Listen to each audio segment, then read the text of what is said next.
అందరికీ నమస్కారం అండి. ఏదైతే 164 సీట్లతో చరిత్ర సృష్టించే విజయాన్ని అయితే సాధించింది కూటమి. ఈ కూటమి గెలుపులో కూటమి నాయకులు, ఆ కూటమికి సంబంధించిన కార్యకర్తలు వాళ్ళు వీళ్ళు గెలుపులో ఎంత పాలు పంచుకున్నారో, అభివృద్ధిని కోరుకుంటున్న ప్రజలు ఎవరైతే న్యూట్రల్ ఓటర్లు ఉన్నారో, ఆంధ్రప్రదేశ్ బాగుండాలి, ఆంధ్రప్రదేశ్‌కి మౌలిక వసతులు కలగాలి అనుకుంటూ కూడా అందరూ ఓటేయడం అయితే జరిగింది. అందరూ ఓటేసాక రిజల్ట్ అనేది 2-1 మాత్రమే. 2-1 మాత్రమే జగన్మోహన్ రెడ్డి గారికి ఇచ్చారు. ఆ 2-1 కూడా ఏదో బై లక్ వచ్చే సింగిల్ డిజిట్‌కే పరిమితం చేద్దాం అనుకున్నారు జనాలు. కానీ బై లక్ 2-1 కూడా రావడం జరిగింది. ఒకటైతే జగన్మోహన్ రెడ్డి గారు ఖచ్చితంగా గుర్తుపెట్టుకోవాలి. ఎందుకంటారా? అవ్వ, తాతలు, అక్కలు, చెల్లెళ్ళు అది ఇది అని చెప్పి ఏదో ప్రెస్ మీట్ పెడితే ఏడుస్తూ మరీ మాట్లాడేసావు నువ్వు. ఆ రోజు చంద్రబాబు నాయుడు గారు వాళ్ళ మిసెస్‌ని అన్నందుకు బాధపడ్డ వీడియోలను అంత వైరల్ చేశావే, ఈరోజు ఆ నొప్పంటే ఏంటో అర్థమైందా?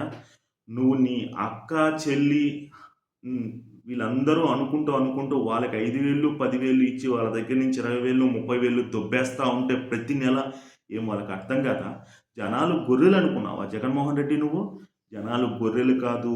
ఆంధ్రప్రదేశ్ జనాలు చిరుత పులులు. అవకాశం కోసం ఎదురు చూశారు. అవకాశం రాగానే సైకిల్‌కి, గ్లాస్‌కి, బీజేపీకి గట్టిగా గుద్ది పడేశారు. నీకు దిమ్మ తిరిగి బొమ్మ కనిపించేసింది. నేను ఈరోజు ఏం చెప్తున్నానంటే, అధికారం ఉందని చెప్పి అహంభావిగా ప్రవర్తించావు. ఈరోజు పాతాళానికి వెళ్ళిపోయావు. ఏదైతే మన పవన్ కళ్యాణ్ గారు చెప్పారో, అధమ పాతాళానికి తొక్కకపోతే నా పేరు పవన్ కళ్యాణ్ కాదు అని చెప్పి పవన్ కళ్యాణ్ గారు చెప్పారో, అదే నిజం చేసి చూపించారు జగన్మోహన్ రెడ్డి గారు. ఓకేనా? సమ్మగా ఉందా? చాలామంది అన్నారు బుల్లెట్ దిగిందా దిగలేదని చెప్పి. మీ అందరికీ ఒక పెద్ద బుల్లెట్ దించారు. ఓకేనా? నేను ఈరోజు ఏం చెప్తున్నానంటే, అధికారం ఉన్నప్పుడు అధికారాన్ని మంచికి వాడుకోవాలి. జైలుకి పంపించడానికి, కార్యకర్తల జీవితాలు నాశనం చేయడానికి, వాటికి కాదు. ఈరోజు నిన్ను నమ్ముకున్న కార్యకర్తలు ఏడుస్తున్నారు. వాళ్ళ చేతిలో ఉన్న డబ్బులు తగలేసుకుని నాయకులు, ఎమ్మెల్యే అభ్యర్థులు వాళ్ళంతా కూడా అనవసరంగా ఈ పిచ్చి తొక్కులతో ఉన్నాము అని చెప్పి ఎంత బాధపడుతున్నారంటే అంత బాధపడుతున్నారు. ఇంత దరిద్రపు ఓటమిని మూట కట్టుకున్నది నువ్వు ఒక్కడివే. మేబీ ఎవరికి ఎలాంటిది ఉండనే ఉండదు. 140 స్థానాలు తగ్గించుకోవడం ఏంట్రా బాబు అసలు? కొద్దిగా కూడా ఏమీ లేదు. కానీ ఇక్కడ కూటమి సీట్లు కేటాయించిన విధానం అనేది సూపర్. నీకేమీ రాదు, ఐప్యాక్ చెప్పిందే చేస్తావు. ఐప్యాక్ వాళ్ళు నీ దగ్గరకు వచ్చి చెప్పారంట, మనం ఓడిపోతున్నాం సార్ అంటే, లేదు మనం గెలుస్తున్నాము, నేను చెప్తాను మీరు చెప్పమాకండి, మీ దగ్గరకు వచ్చి నేనే చెప్తాను, 151 సీట్ల పైన మనం గెలుస్తున్నాము అని చెప్పి ఐప్యాక్ ఆఫీస్కి వెళ్ళి మరీ చెప్పావుగా. ఎందుకు? అసలు నీ మాటని ఇంకా జనాలు నమ్మరు. ఎందుకంటే 11 సీట్లతో ఓడిపోబోయేవాడివి, నువ్వు 151 సీట్లు వస్తాయని చెప్పి జనాలు చెప్తే అప్పుడే డిసైడ్ అయిపోయారు. అరే మేము ఓట్లైంది నీకు ఎట్లా వస్తారా నీ సీట్లు అని చెప్పి జనాలు కొద్దిగా కన్ఫ్యూజన్ అయితే అయ్యారు. ఇంకోటి వచ్చి నీ దగ్గర కొన్ని టీమ్స్ ఉంటాయి. ఆ టీమ్స్ ఏంటంటే కేఫ్ల దగ్గర కానీ, హోటల్స్ దగ్గర కానీ మౌత్ స్ప్రెడ్డింగ్. జగన్ గెలుస్తున్నాడు. ఇట్స్ వర్క్ అయితే అయింది అది. ఎందుకంటే నీకు 11 సీట్లు వచ్చేదాన్ని 100 సీట్లు ఇద్దరికి ఇచ్చారు, ఎవరు గెలిచినా 100 సీట్లు అనేటట్టుగా అయితే వర్కౌట్ అయింది. చాలా స్ప్రెడ్ చేయించావు. ఎంత ఖర్చు పెట్టావు ఏమో నాకైతే తెలియదు, కానీ ఆ విషయంలో 100% సక్సెస్ అయ్యావు. ఓకే, ఇవన్నీ ఇలా ఉంటే పవన్ కళ్యాణ్ని 3 పెళ్ళిళ్ళు అన్నా, ఆయన ఏమన్నా 4 పెళ్ళిళ్ళు అన్నాడు. నీకు అసలు సరైన పెళ్లి చేశాడు. అద్దమ్మ పాతాళానికి తొక్కి పడేశాడు. ఓకే, ఇదైపోయింది. నారా లోకేష్ గారిని తుప్పు అని ఆయన 90,000 మెజారిటీతో గెలిపించేశావు. Super. Telugu Desam party, Janasena, BJP ఇంత హైపు రావడానికి వైఎస్ఆర్సీపీ పార్టీ నాయకులు, కార్యకర్తలే కారణం. ఏం జగన్ గారు, చంద్రబాబు నాయుడు గారు ఇంట్లో వాళ్ళని తిట్టేస్తారా? వాళ్ళ భార్యని అన్నాన్ని మాట్లాడేస్తారా? ఏరే వంశీ ఏడే, కొడాలి నాని ఏడే, అంబటి రాంబాబు ఏడి, ఎక్కడికి పోయారు? బూతులు తిడతా ఉంటే జనాలు చేతులు కట్టుకుని ఉంటారా? ఉండరు, తొక్కి అవతలేస్తారు. కొడాలి నాని, నేను నా కంచుకోట గుడివాడ ఎడవడరా నన్ను ఇబ్బంది పెడుతుంటే తెప్పి కొడితే 54,000 ఓట్ల మెజారిటీతో ఓడిపోయాడు. మరి మా వంశీ కూడా పెద్ద బుల్లెట్ దించారు. బుల్లెట్ దింపుతా అన్న వాళ్ళందరికీ పెద్ద బుల్లెట్లు దించారు. మామూలుగా లేదు. ఒకటి చెప్తున్నా, ఎగిసి పడితే జనాలు ఇదే విధంగా అందరికీ బుద్ధి చెప్తారు. ఇది ఎగ్జాంపుల్.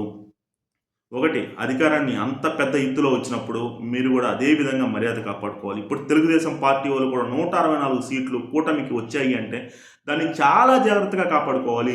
ఇప్పుడు కార్యకర్తలు, సానుభూతి పరులు, అండ్ ఎవరైతే తెలుగుదేశం పార్టీ గెలవాలని చెప్పి ఆశించి న్యూట్రల్ ఓటర్స్ ఉన్నారో వాళ్ళంతా కూడా ఓటేశారు కదా, వాళ్ళ ఓటుని మీరు ఏ విధంగా కాపాడుకోవాలి, వాళ్ళ బాధ్యత ఓటు రూపంలో మీకు ఏపిచ్చారు, వేసేశారు కూడా.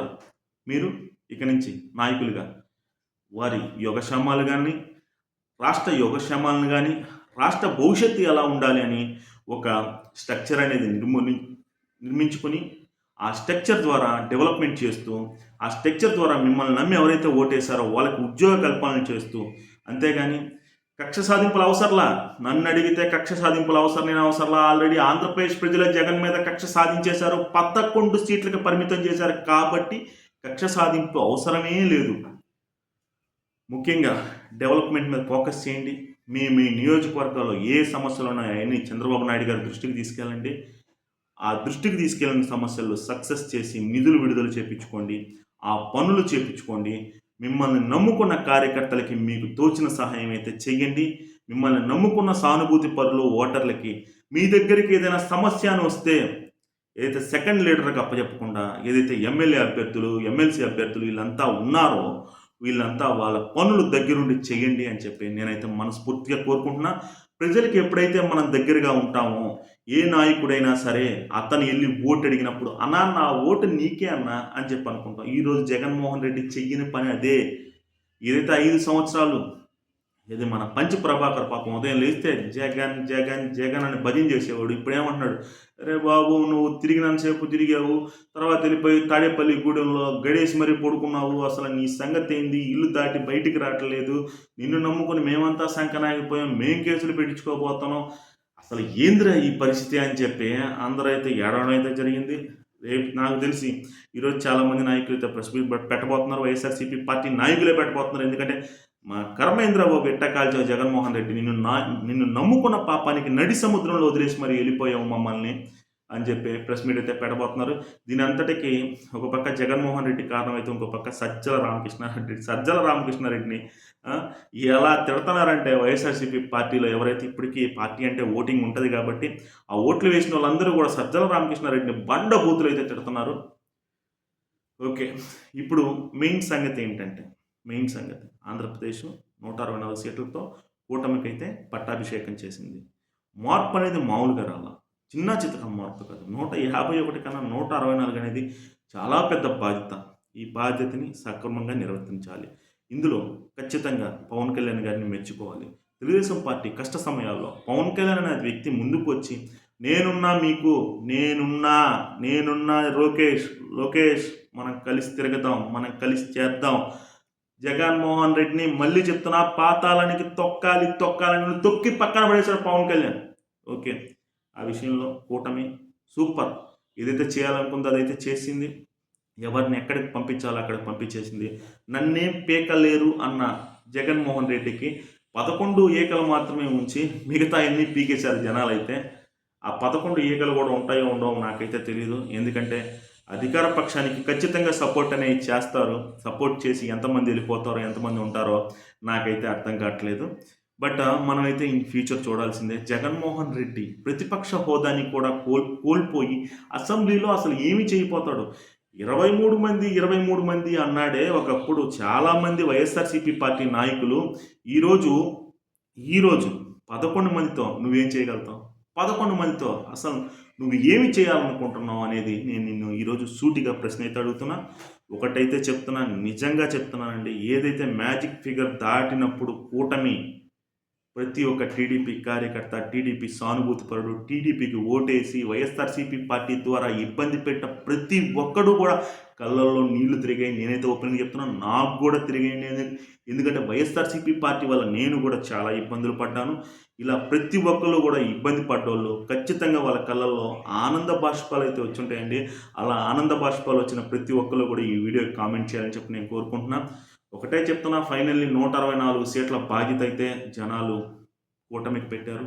దీంట్లో ఎక్కడా కూడా ఎంత పర్సెంట్ కూడా తగ్గకుండా ఆంధ్రప్రదేశ్కి ఏమేం కావాలో కేంద్రం నుంచి తీసుకుని ఆంధ్రప్రదేశ్ని డెవలప్ చేసి ఉద్యోగ అవకాశాలు కల్పించి రోడ్లు, మౌలిక వసతులు అన్నీ కల్పించి హాస్పిటలైజేషన్స్ అండ్ స్కూల్స్ ఇవన్నీ కూడా సక్రమంగా మంచిగా ఉండేటట్టు ప్లాన్ చేసి నెక్స్ట్ కూడా ఇంత మెజారిటీతోనే గెలవాలని చెప్పి వైఎస్ఆర్సీపీ పార్టీ మళ్ళీ కను అంచుల్లో కూడా ఉండకూడదు అని చెప్పి నేనైతే మనస్ఫూర్తిగా కోరుకుంటున్నాను. ఎందుకంటే ఒక్కసారి ఆంధ్రప్రదేశ్ జనాలు చీతూ అంటే ఇక మళ్ళీ ఆ పార్టీ వంక చూడరు. మనమైతే చూస్తున్నాం ఆంధ్రప్రదేశ్లో కాంగ్రెస్ ఎప్పుడో పడిపోయింది. ఇప్పుడు దాకైతే మళ్ళీ లెగలేదు. ఈ ఎలక్షన్లో కూడా మళ్ళీ లెగలేదు. కాబట్టి నేను చెప్తున్నా, ఒక్కసారి ఆంధ్రప్రదేశ్ జనాలు ఆంధ్రప్రదేశ్ చిరుత పులులు గనక ఈ పార్టీ మాకు వద్దు అనుకుంటే మళ్ళీ లెగిసే అవకాశం అయితే ఉండనే ఉండదు. ఈ పట్టుని చంద్రబాబు నాయుడు గారు, పవన్ కళ్యాణ్ గారు, నరేంద్ర మోడీ గారు, నారా లోకేష్ గారు ఈ పట్టుని వదలకుండా గట్టిగా పట్టుకొని ఆంధ్రప్రదేశ్కి ఏం కావాలో కేంద్రం నుంచి గట్టిగా తీసుకొచ్చుకొని మా బలం ఇది, మా కూటమి బలం ఇది, మేము ఈ విధంగా ఉంటేనే ఆంధ్రప్రదేశ్కి మేలు జరుగుతుంది కాబట్టి 2029లో కూడా మీరు మాకు ఓటేయాలి అని చెప్పి అడిగే విధంగా జనాల్లోకి రావాలని చెప్పి నేనైతే మనస్ఫూర్తిగా కోరుకుంటున్నా. కూటమి గెలిచినందుకు నాకు చాలా సంతోషంగా ఉంది. నాలాగే చాలామందికి కూడా సంతోషంగా ఉంది. ఈ వీడియో నచ్చినట్లయితే అందరూ ఈ వీడియో కింద మీ అభిప్రాయాన్ని కామెంట్ చేయాలని చెప్పి నేనైతే కోరుకుంటూ ఉన్నాను.